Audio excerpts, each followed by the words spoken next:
Hi, kids! Yay! Isa na namang panibagong aralin ang ating gagawin sa araw na ito. Ready na ba kayong matuto? Yay! Kung handa na, makinig ng mabuti, maghanda at sabay-sabay tayong matuto. For this episode, pag-aaralan natin ang wasto at tamang paggamit ng salitang ang at ang mga. Ulitin nga natin. Ang mga. Unahin muna nating alamin at pag-aralan kung paano gamitin ang salitang ang. Ginagamit natin ang salitang ang kapag tayo ay tumutukoy sa iisang tao, iisang bagay, iisang hayop, o iisang lugar lamang. Ang ibig sabihin ay gagamitin ang salitang ang kapag tayo ay tumutukoy sa iisang bagay, tao, hayop, o lugar. Narito ang ating mga halimbawa. Makinig ng mabuti. Para sa ating unang halimbawa, ang araw. Ang araw ay iisa lamang, kaya ginamit natin ang salitang ang. Susunod, ang saging. Ang saging ay iisa lamang, kaya ginamit natin ang salitang ang. Very good. Susunod, ang orasan. Ilan ang nakikita ninyong orasan? Ito ay iisa lamang. Kaya naman, ginamit natin ang salitang ang. Ang orasan. Good job! Susunod naman, ano ang nakikita ninyo sa inyong screen?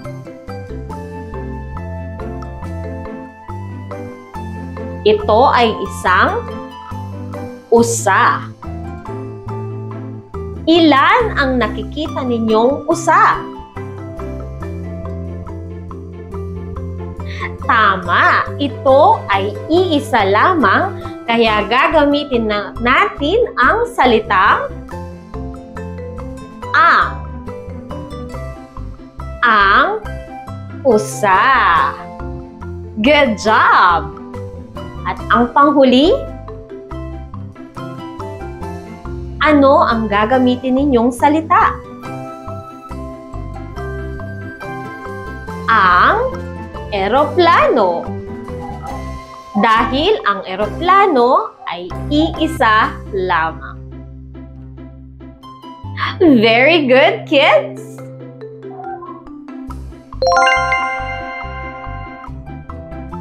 Ngayon naman ay pag-uusapan natin ang paggamit ng salitang ang mga. Ulitin nyo nga. Ang mga. Good job! Ginagamit natin ang salitang ang mga kapag tayo ay tumutukoy sa dalawa o higit pang bilang ng tao, bagay, hayop, o lugar. Narito ang ating mga halimbawa.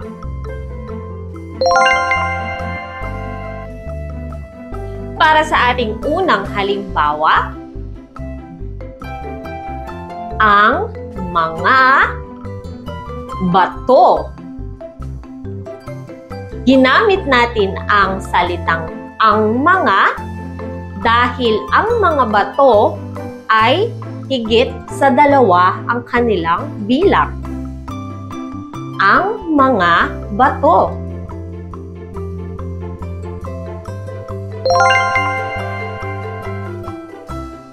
Susunod naman, ang mga bahay.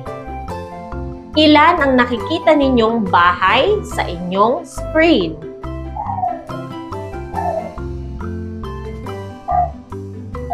Ito ay 3 bahay.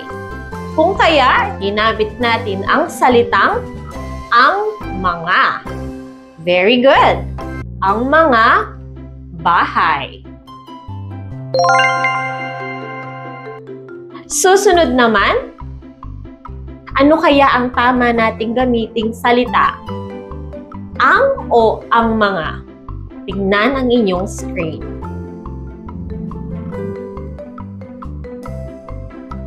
Ang tamang salita na ating gagamitin ay ang mga.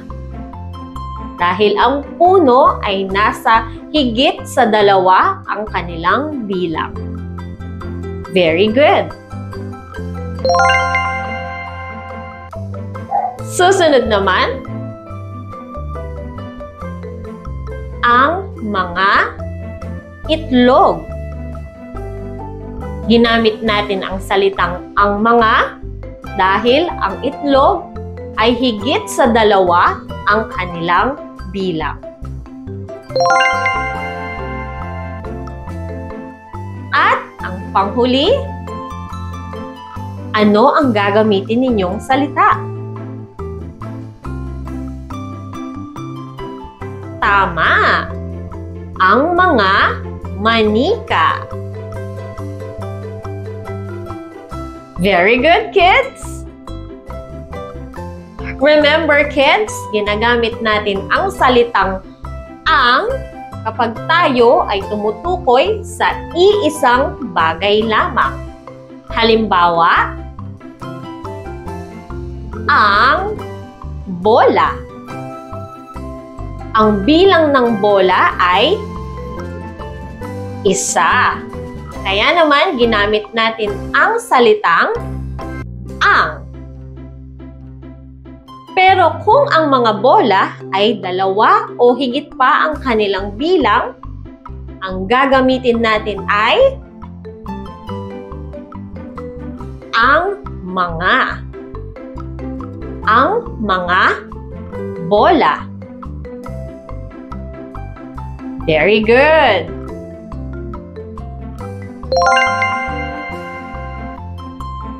Susunod na halimbawa, ang lapis. Ang lapis ay 1 ang bilang. Pero kung ito ay 2 o higit pa, ang gagamitin nating salita ay ang mga. Very good.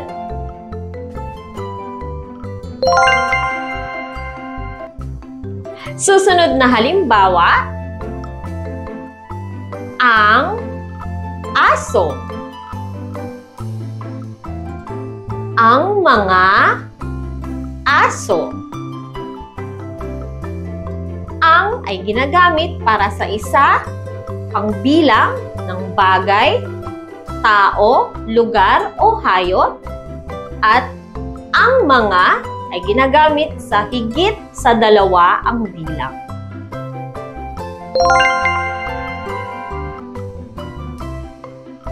Another example, kids.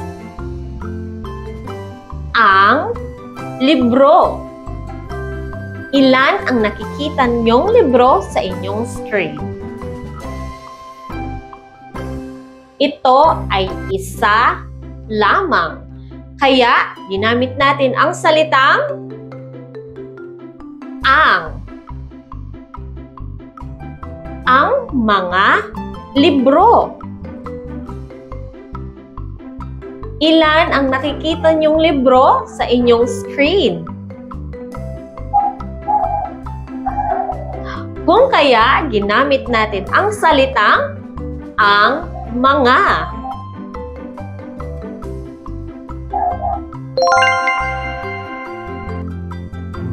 At para sa ating huling halimbawa, ang bata. Ang mga bata.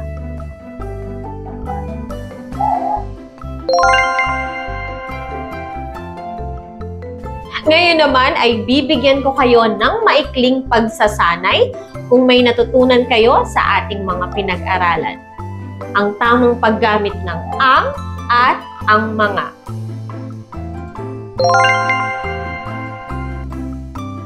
Piliin kung ang o ang mga ang dapat ninyong gamitin sa inyong makikita sa inyong mga screen. Para sa unang pagsusulit, ano ang inyong gagamitin? Ang o ang mga?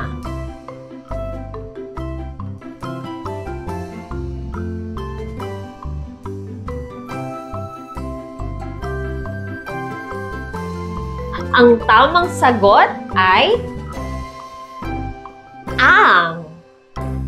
ang mansanas, dahil ito ay iisa lamang.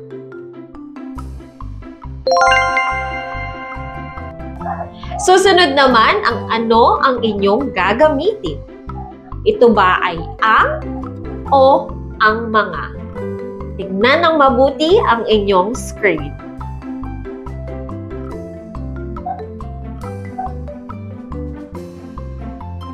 Ang tamang sagot ay ang mga. Dahil higit sa 2 ang bilang ng mga laso.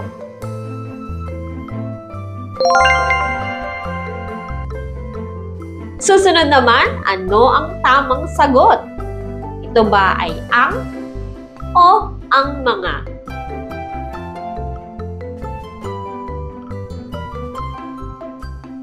Ang tamang sagot ay ang mga. Ang mga bibe.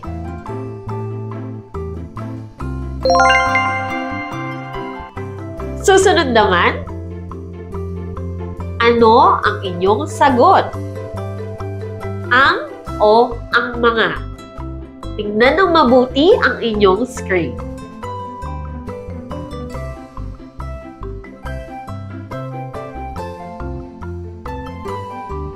Ang tamang sagot ay ang.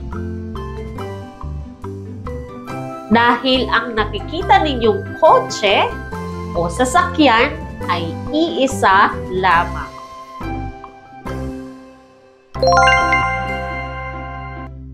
At para sa huling pagsusulit, ano ang inyong tamang sagot?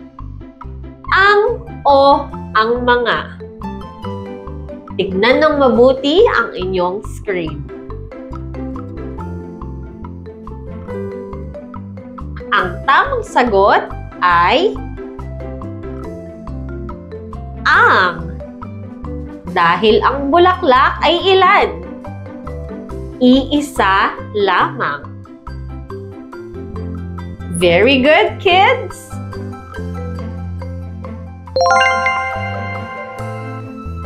Ngayon naman, para sa inyong takdang aralin, piliin ang tamang sagot.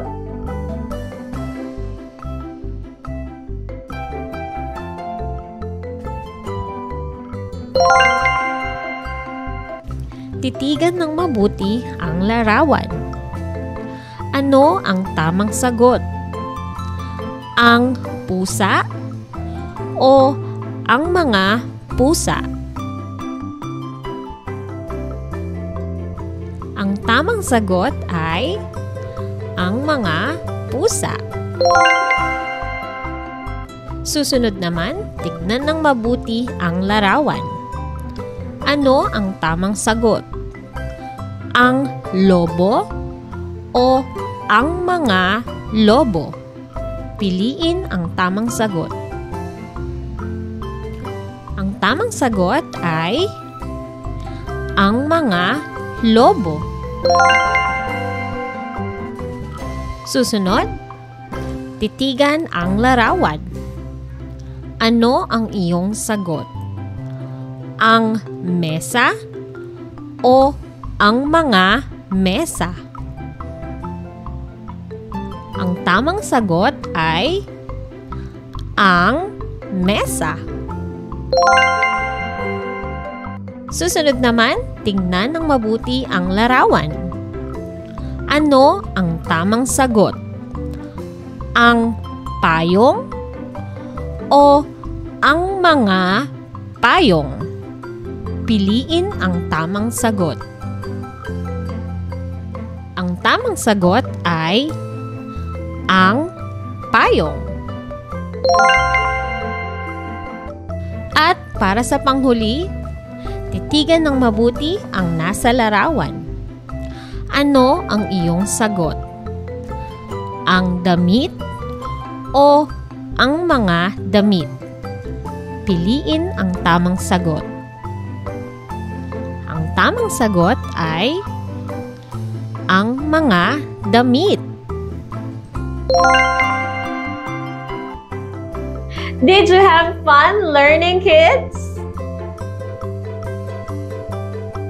If you enjoyed watching this video, don't forget to like, share, and subscribe to our YouTube channel and follow us to our Facebook page, Teacher Marge Online Teaching. I'll see you again in our next class.